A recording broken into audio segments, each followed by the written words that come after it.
प्रभाग क्रमांक 4 मधील अपक्ष उमेदवार डॉक्टर महेश कुमार कांबळे यांची अमननगर परिसरातील भव्य प्रचार रॅलीची प्रतिस्पर्धी उमेदवारांनी घेतली धास्ती। मिरज शहरातील प्रभाग क्रमांक 4 मधील अपक्ष उमेदवार डॉक्टर महेश कुमार कांबळे यांची आज अमननगर दत्त कॉलनी परिसर येथे भव्य शक्ती प्रदर्शनासह प्रचार रॅली पार पडली। या प्रचार रॅलीमध्ये मोठ्या संख्येने कार्यकर्ते व नागरिक सहभागी झाले होते। प्रचारादरम्यान डॉक्टर महेश कुमार कांबळे यांनी नागरिकांशी थेट संवाद साधत त्यांच्या अडचणी व समस्या जाणून घेतल्या। अमननगर परिसरातील प्रलंबित कामाचा कच्चा चिठ्ठा नागरिकांनी त्यांच्या समोर मांडला। तसेच प्रस्थापित नगरसेवकांनी गेल्या अनेक वर्षात कामे न केल्याची सविस्तर यादीही नागरिकांनी सादर केली। यावेळी डॉक्टर महेश कुमार कांबळे यांनी सकारात्मक भूमिका घेत निवडून दिल्यानंतर एकही काम प्रलंबित ठेवणार नाही अशी ठाम ग्वाही नागरिकांनी दिली। त्यांच्या या आश्वासनानंतर नागरिकांनी मोठ्या टाळ्यांच्या गजरात त्यांचे जंगी स्वागत केले। अमननगर परिसरातील प्रमुख समस्या म्हणून रस्त्याची खराब अवस्था, रस्त्यावरील चढ उतार, यामुळे ड्रेनेजचे पाणी घरात शिरणे, घंटागाडी वेळेवर न येणे, कचरा नियमित न उचलला जाणे तसेच मोकळ्या प्लॉटमध्ये साचलेल्या कचऱ्याचा ढीग याबाबत नागरिकांनी तीव्र नाराजी व्यक्त केली। या समस्यांकडे आजपर्यंत कोणतेही नगरसेवकाने गांभीर्याने लक्ष दिले नसल्याचेही नागरिकांनी सांगितले। या सर्व समस्याकडे आपण दुर्लक्ष करणार नाही तर प्राधान्याने सोडवू असे आश्वासन डॉक्टर महेश कुमार कांबळे यांनी दिले। एकूणच नागरिकांचा उत्स्फूर्त प्रतिसाद आणि वाढता पाठिंबा पाहता डॉक्टर महेश कुमार कांबळे यांचा विजय निश्चित असल्याचे चित्र दिसून येत आहे। प्रस्थापित नगरसेवकांवरील नागरिकांचा रोष मतदानाद्वारे व्यक्त केला जाईल असा विश्वासही यावेळी व्यक्त करण्यात आला।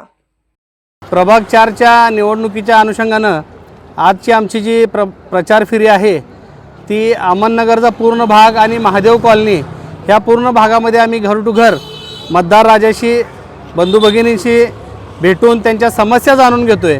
आज अमननगरमध्ये आज आल्यानंतर अमननगरमध्ये अशी परिस्थिती झाली की इथले आमचे बंधू भगिनी व्यथा बोलून दाखवत आहेत की ड्रेनेजचे आमचे पाणी घरामध्ये शिरायला लागले।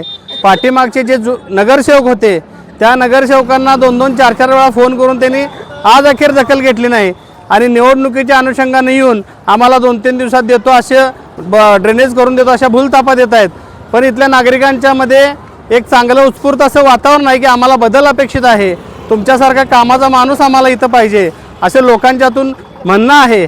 मला अनेक गोष्ट सांगावंसं वाटतंय की जे 10-15 वर्ष नगरसेवक होते त्या नगरसेवकांच्या पायाखालची वाळू सरकलेली दिसून येत आहे। ह्याचं काल माझ्या कानावर एक चर्चा आली की आता यांनी एक नवीन सिस्टीम चालू केली आहे की प्रत्येक गल्लीमध्ये बैठक लावत असताना लोक यांना बैठकसुद्धा लावायला तयार नाहीत, म्हणून एक नवीन सिस्टीम काय केली, यांनी जेवणाचं पातेलं तयार ठेवायचं गाडीमध्ये, हार एक आपलाच कार्यकर्ता घेऊन गाडीत तयार ठेवायचा, फटाकडे आपलाच कार्यकर्ता घेऊन गाडीत ठेवायचं, त्या गल्लीत गेल्यानंतर आपलाच त्यांचा स्वतःचाच गाडीत आलेला माणूस फटाकडे उडवतो, हार घालतो आणि जेवणाचं पातेलं ठेवून हे तिथल्या लोकांना प्रलोभन दाखवत असल्याची चर्चा माझ्या काल कानावर आली।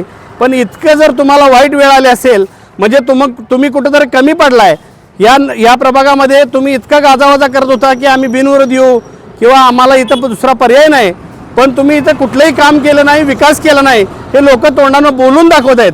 त्यामुळे निश्चितपणानं या अमननगर, महादेव कॉलनी, खोतनगर, दत्त कॉलनी या भागातील जनता बदल केल्याशिवाय राहणार नाही असं मला स्पष्टपणे खात्री झालेली आहे। त्यामुळं इथल्या सर्व नागरिकांना, बंधू भगिनींना मी विश्वास देतो की मला निवडून दिल्यानंतर सर्वसामान्यांचा ड्रेनेज, मूलभूत सुविधांचा, पाण्याचा प्रश्न असेल, स्वच्छतेचा, घंटागाडीचा प्रश्न असेल, या कुठल्याही प्रश्नाला तुम्हाला पुन्हा पश्चातापाची वेळ येणार नाही असा शब्द देतो। तुमचं एकही काम मी शिल्लक ठेवणार नाही असा खात्रीलायक सांगतो।